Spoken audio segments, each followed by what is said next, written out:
Selama bertahun-tahun, Rusia telah menggunakan eksklave Kaliningrad untuk menjadi ancaman terus-menerus bagi kawasan Baltik dan sayap timur NATO.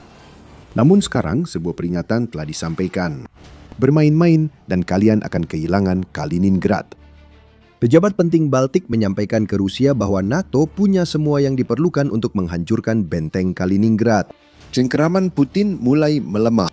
Jika dia terlalu memaksa, Kaliningrad akan kembali menjadi Königsberg milik Eropa. Menteri Luar Negeri Lituania Giedrius Budrys yang membuat klaim besar itu.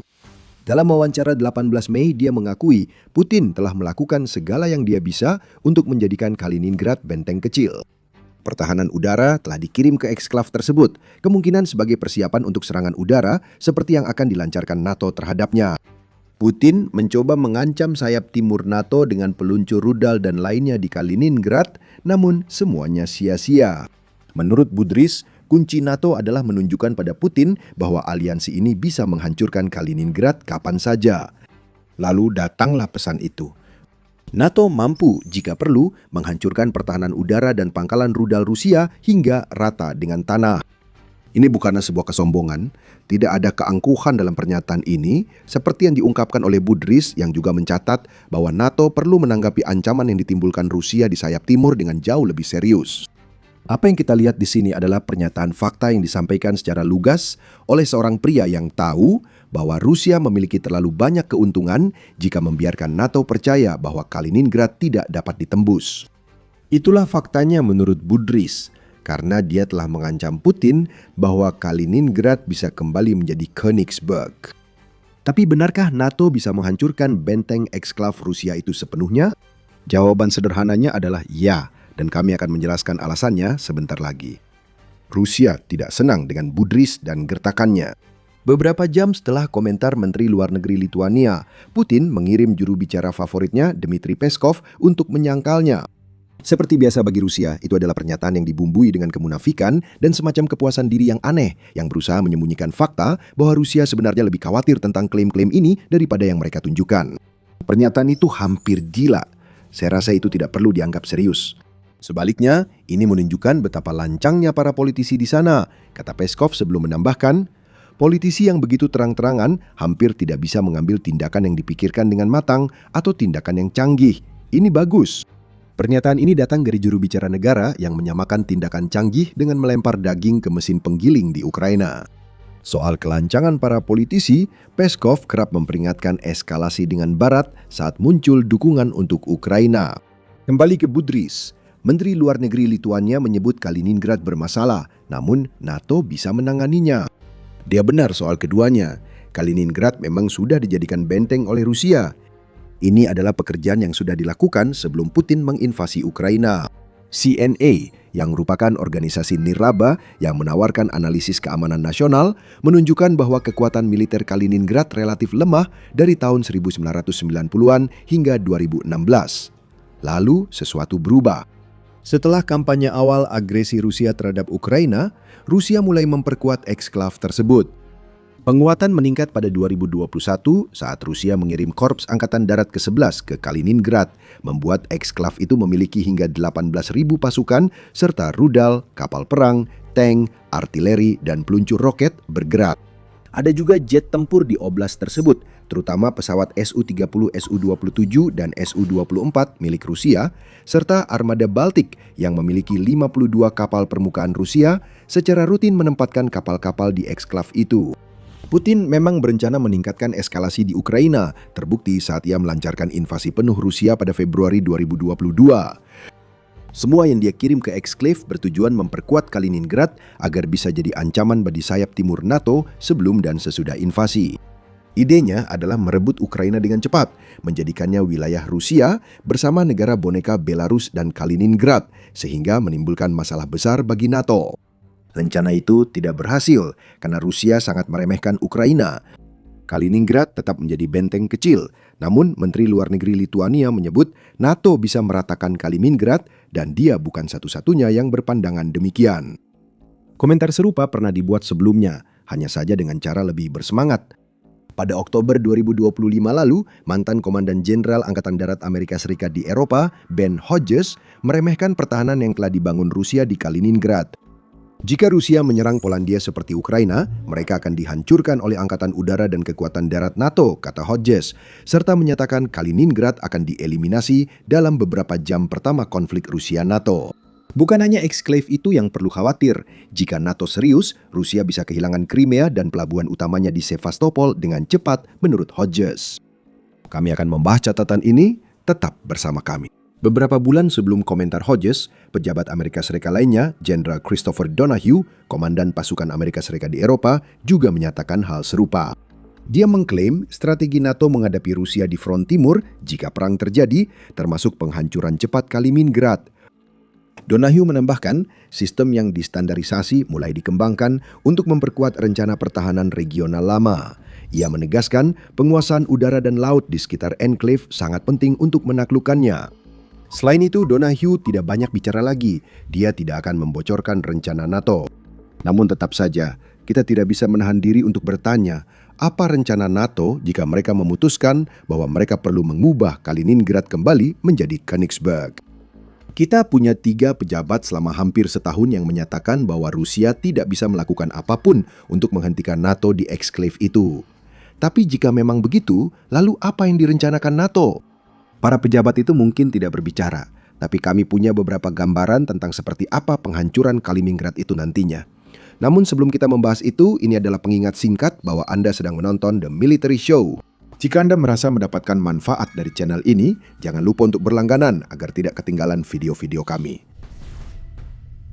Jadi, rencana penghancuran. Begini cara kerjanya. Blokade laut akan jadi agenda utama, terutama jika NATO tak langsung menghancurkan Kaliningrad dengan kekuatan udara. Blokade itu akan menguntungkan NATO dalam hal kekuatan laut murni. Armada Baltik Rusia terlalu lemah untuk menembus, sedangkan armada Laut Hitamnya terjebak karena Turki melarang kapal perang melintasi selat menuju Laut Hitam. Dan bahkan tanpa faktor itu, NATO memang memiliki kapal-kapal yang lebih kuat dan modern dibandingkan Rusia. NATO juga secara umum memiliki jumlah yang lebih banyak dengan 2.818 kapal dalam armada lautnya dibandingkan dengan Rusia yang hanya memiliki 747 kapal menurut statistik. Banyak hal bergantung pada berapa banyak dari kapal-kapal ini yang benar-benar bisa dikerahkan ke wilayah Baltik untuk melakukan blokade. Karena mayoritas anggota NATO berbasis di Eropa, seharusnya mudah menempatkan cukup kapal di sana, terutama jika NATO benar-benar berkomitmen berperang dengan Rusia, seperti yang ditunjukkan serangan ke Kaliningrad. Perang asimetris tetap menjadi tantangan. Rusia banyak belajar memakai drone untuk menyerang target selama invasi ke Ukraina. Namun Ukraina juga akan berperan dalam penghancuran Kaliningrad. Jika NATO perang dengan Rusia, Ukraina tidak akan diam saja.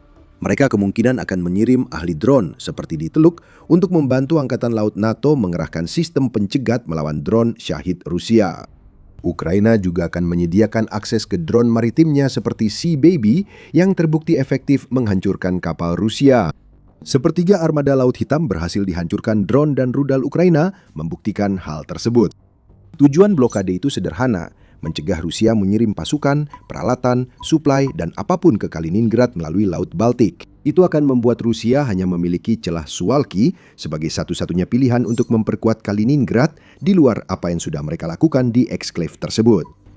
Tapi semua ini hanyalah pekerjaan persiapan. Serangan itu sendiri akan berlangsung cepat dan diselesaikan sebagai bagian dari rencana multi-domain. Itu adalah cara mewah untuk mengatakan bahwa NATO akan mengerahkan segalanya, termasuk segala upaya, ke eksklave tersebut untuk melumpuhkannya secepat mungkin. Permainan angka kembali berperan. Selama NATO Eropa didukung Amerikas, Rusia selalu di posisi kedua di semua lini. NATO punya lebih banyak tentara, pesawat, kapal, artileri, rudal, dan kendaraan lapis baja. Tidak semuanya diperlukan, setidaknya untuk pengeboman Kaliningrad yang melumpuhkan. Namun serangannya akan cepat dan brutal. NATO akan mengerahkan peretas untuk mengacaukan radar dan sistem komando Rusia. Sistem peperangan elektronik kemungkinan disediakan oleh Ukraina akan digunakan untuk membuat sebanyak mungkin drone Rusia keluar jalur dengan pertahanan udara yang dipasang di kapal menyelesaikan sisanya. Drone Rusia dari Crimea atau daratan utama harus melewati Ukraina, negara Baltik, dan Polandia sebelum sampai Kaliningrad, sehingga pertahanan udara negara-negara itu bisa melemahkan serangan balasan Rusia. Pesawat pengebom, jet tempur, kapal selam, dan kapal perang bisa menembakkan rudal jelajah dan bom ke eksklave, seperti dilakukan Amerika Serikat dalam operasi Epic Fury melawan Iran. Tujuannya menyerang dengan sangat keras dan cepat agar Rusia nyaris tak sempat merespon. Serangan-serangan ini kemungkinan besar terjadi saat NATO melakukan blokade, bukan sebelumnya. Blokade itu kemudian akan tetap diberlakukan selama diperlukan untuk membuat sisa-sisa Kaliningrad kekurangan segala sesuatu yang dibutuhkan, bahkan untuk sekedar memiliki peluang melancarkan serangan sendiri. Rusia juga punya masalah lain. Kaliningrad hanya seluas lebih dari 15.000 km persegi, tidak cukup besar untuk menahan kampanye udara dan laut besar-besaran NATO. Begitu pula, wilayah itu tidak terlalu luas, sehingga pasukan yang dikirim ke darat harus merebutnya dari Rusia. Ketika Budrys dan pejabat lain mengatakan NATO bisa menghancurkan Kaliningrad, itu bukan kebohongan. NATO punya kemampuan untuk melenyapkan eksklave Rusia dari peta dan merebutnya untuk Eropa. Tapi Anda mungkin ingat bahwa kami menyebutkan satu catatan penting yang perlu diperhitungkan dan pasti akan memengaruhi rencana yang baru saja kami jelaskan. Pengecualian itu adalah Amerika Serikat. Dan Budrys menjelaskan, banyak rencana kami masih mengandalkan asumsi Amerika akan menyediakan kemampuan militer utama seperti pengintaian satelit. Namun, jika kita ingin mempertahankan Eropa secara mandiri, kita harus meninjau semua hal, termasuk deterensi nuklir. Menteri Luar Negeri Lituania benar, sebagian besar kekuatan yang akan digunakan NATO untuk menghadapi Kaliningrad bergantung pada Amerika Serikat, baik dari segi teknologi maupun dalam hal berbagi intelijen. AS berperan penting dengan menyediakan daya tangkal nuklir bagi NATO untuk mendukung kampanye konvensional melawan Kaliningrad. Budrys menegaskan bahwa kekuatan nuklir seperti Rusia tidak bisa dicegah tanpa penyeimbang nuklir milik kita sendiri. Namun, selama jaminan nuklir ISS tetap ada, kita orang Eropa bisa berkonsentrasi pada garis depan konvensional. Data mendukung pendapatnya. Arms Control Association mencatat Prancis dan Inggris, dua anggota NATO selain AS Serikat yang punya senjata nuklir, hanya memiliki 1/10 persediaan Rusia jika digabungkan. Keterlibatan AS memberi keseimbangan nuklir, sehingga NATO bisa menyerang Kaliningrad secara konvensional karena serangan nuklir Rusia dapat dibalas setimpal. Jika AS dikeluarkan dari perhitungan, semuanya berubah. NATO Eropa tetap memiliki kekuatan senjata untuk merebut benteng Rusia. Namun mereka harus menghadapi risiko Rusia membalas bukan dengan senjata konvensional, melainkan dengan arsenal nuklir yang jauh melampaui apapun yang dimiliki Eropa. Penyeimbang dari Amerika Serikat merupakan syarat utama bagi rencana Kaliningrad. Dan penyeimbang itu mungkin tidak seandal dulu lagi. Pada 19 Mei, Defense News melaporkan Amerika Serikat di bawah Donald Trump berencana memberitahu sekutu NATO bahwa Amerika Serikat akan mengurangi kapabilitas militer yang disediakannya di Eropa. Klaim tersebut berasal dari 3 sumber anonim, sehingga perlu kehati-hatian. Namun inti dari rencana Amerika tampaknya adalah untuk mengurangi jumlah pasukan yang disediakan untuk apa yang dikenal sebagai model pasukan NATO. Model ini adalah kumpulan pasukan yang siap diaktifkan saat terjadi konflik. AS mungkin akan menarik pasukan dan perlengkapan dari grup itu, sesuai rumor yang masuk akal, karena Donald Trump pernah menyatakan anggota NATO Eropa harus mengambil tanggung jawab utama menjaga keamanan benua. Apakah penarikan ini benar-benar terjadi dan seberapa cepat Amerika Serikat melakukannya sebenarnya kurang penting. Poin utama yang juga disampaikan Budrys adalah ASC sangat penting dalam rencana menghancurkan Kaliningrad. Di bawah pemerintahan Trump, hubungan antara NATO dan Amerika Serikat seringkali tidak stabil. Hal itu tidak terbantu ketika tidak ada negara NATO yang datang untuk mendukung atau membantu Amerika Serikat selama operasi Epic Fury. Pemerintahan Trump tidak senang dengan hal itu, meskipun anggota NATO lainnya tidak memiliki kewajiban untuk ikut serta dalam perang di Teluk. Trump mengklaim menarik Amerika Serikat di NATO sudah tidak bisa dipertimbangkan lagi. Tampaknya ia sudah mantap dengan keputusan itu. Namun tentu tidak semudah itu. Undang-undang yang disahkan di AS Serikat pada tahun 2024 mencegah Presiden AS Serikat manapun untuk memerintahkan penarikan AS Serikat dari NATO kecuali mereka memiliki dukungan 2/3 mayoritas Senat untuk penarikan tersebut atau ada undang-undang dari Kongres yang mengizinkannya. Jika pemerintahan Trump terhalang keluar, The Guardian menyebut mereka tetap bisa menarik pasukan dan komandan AS Serikat dari Eropa. Sebagian besar masih spekulasi, namun ini memperlihatkan alasan Budrys menekankan peran penting Amerika Serikat dalam rencana Kaliningrad. Misalkan Amerika dan NATO bekerja sama, pelumpuhan Kaliningrad bisa tercapai. Apakah rencana seperti ini benar-benar dibutuhkan? Budrys tampaknya percaya begitu. Dia menyatakan, anggapan konflik dengan Moskow hanya berdampak pada negara tetangga Rusia adalah kesalahpahaman berbahaya dan bagian dari propaganda Rusia. Dengan kata lain, Eropa dan NATO tidak bisa berasumsi bahwa konflik apapun akan terbatas pada wilayah Baltik. Kaliningrad jadi masalah bagi front timur, dan jika tak segera diatasi, Putin bisa menggunakannya untuk merebut negara Baltik dan membangun pertahanan Rusia di timur. Apa yang tampak seperti pos militer bisa jadi lebih dari sekedar tetangga yang merepotkan jika NATO tidak bertindak cepat. Celah Suwalki adalah masalah khusus. Membentang antara Lituania dan Polandia, jalur sempit wilayah ini menghubungkan Kaliningrad dan Belarus. Kekhawatiran utamanya adalah Rusia bisa saja melancarkan serangan dua arah dari wilayah-wilayah itu untuk merebut celah tersebut, lalu memperluas serangan ke Polandia dan Lituania. Kaliningrad sendiri mungkin bukan ancaman besar, meski dengan pembangunan militernya. Namun jika Belarus terlibat, NATO bisa menghadapi masalah yang segera nyata. Diktator Belarus Alexander Lukashenko mengumumkan mobilisasi terarah pasukan negaranya pada 12 Mei, tampaknya sebagai persiapan untuk semacam operasi darat. Belarus dan Rusia juga ikut dalam operasi militer gabungan sejak 18 Mei, tampaknya melibatkan latihan penempatan senjata nuklir taktis dari Belarus. Pelumpuhan Kaliningrad mungkin perlu dilakukan jika Belarus tetap di jalur ini.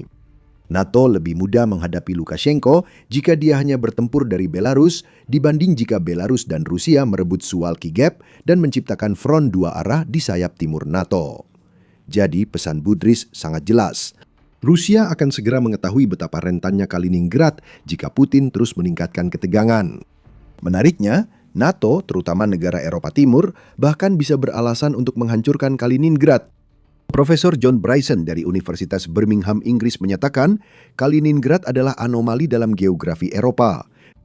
Bryson menulis bahwa ada argumen kuat agar wilayah ini menjadi negara kota independen atau dikembalikan ke tanah air asalnya. Dulu tanah airnya adalah Jerman, sekarang bisa dikatakan Polandia. Bagaimanapun juga, ada klaim atas Kaliningrad selain dari Rusia, dan semua klaim tersebut melibatkan upaya mengembalikan wilayah itu seperti dulu. Kaliningrad bisa jadi bernama Königsberg lagi jika NATO menghancurkan pasukan Rusia hingga luluh lantak. Jika Budrys dapat dipercaya, Rusia tidak akan bisa melakukan apapun untuk menghentikannya. Kaliningrad bukan satu-satunya wilayah yang masih dikuasai Rusia secara rapuh. Crimea juga sama, yang telah dianeksasi secara ilegal oleh Putin pada tahun 2014. Ukraina tidak pernah menerima aneksasi itu. Kini, benteng terakhir Rusia justru digempur habis-habisan dalam kampanye pembebasan yang belum pernah terjadi. Kehancuran Kaliningrad akan berlangsung cepat. Di Crimea, Rusia perlahan dibongkar, dan Anda dapat mengetahuinya lewat video kami.